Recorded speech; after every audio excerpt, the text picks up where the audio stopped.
what we do know and what you do have 100% control over are your grades and how you show up in the classroom. And I know the frontal lobes develop at different stages at different ages, and parents struggle with that. We sometimes have kids who have learning differences, or you have, kids who are, not able to really, do the tasks to get the good grades. But I always say, and I would love to hear your point of view about high school and the path for grades. What are you seeing now with, you know, we used to hear at least freshman grades don't even matter. Is it now like, no, every grade matters? Or how do you prepare your clients for getting the best chance of getting money in college without athletics? Right. So that is our focus, is the return on investment of the education. We're not about your kid likes Legos, put them at MIT, put your family, use all your retirement. That is not what we recommend. That is not a good strategy. So it's an interesting concept to think of when is it important. I will let you know, parents, that 7th grade and 8th grade set the tone for high school.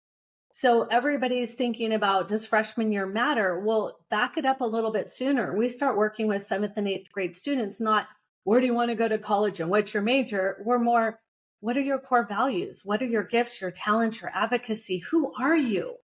Because as soon as they figure out who they are, they can explain themselves to college, which is what colleges are looking for.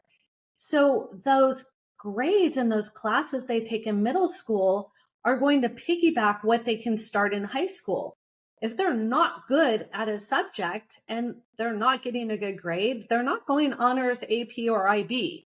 So when does it start? It really starts as young as 5th grade, because that's when they start to go on their middle school path.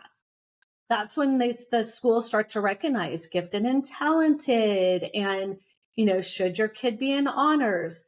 But also, I like to mention to families, I have students who are late bloomers. Like, they figure it out their sophomore, junior year. That's why my parents wanted me to get all A's.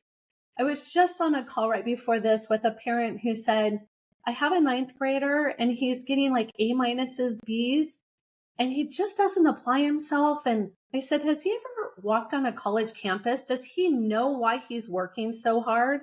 He's like, no, why would I do that?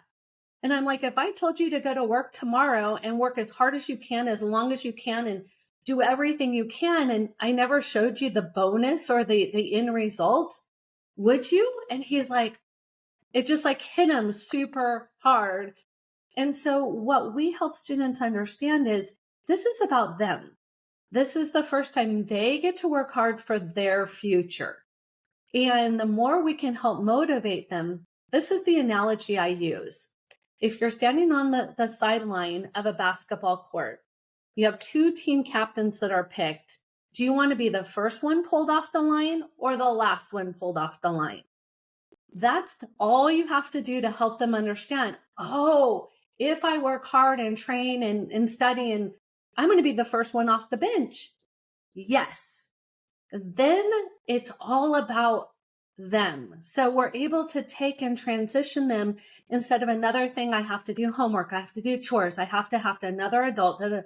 It's, wait a minute. If I do well and I study hard and I prep, I get my dream. They are such a different child at that point.